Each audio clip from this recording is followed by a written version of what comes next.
kā jau mēs visi zinām, tad konflikti ir neizbēgami. Jo nav neviens cilvēks, kas nav saskāries ar konfliktiem.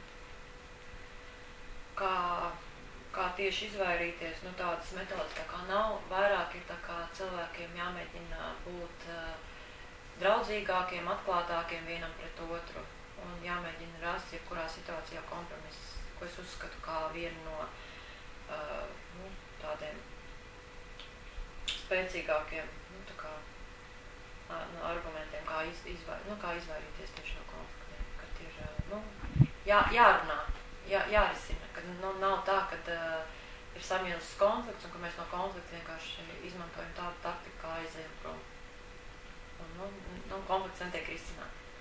Ka mums ir vai jāapsēžās vai kādā savādākā veidā, un tie konflikti ir jāmēģina risināt, tātad izrunājoties un runājot, noteikti runājot, lai varētu tā kā arī izrēģēt arī tajā brīdī, varbūt tās brīža emocijas, lai tas nekrājās cilvēkā iekšā, un viņš ar to nomāktību un ar to konfliktu varbūt aiziet neapmierināts.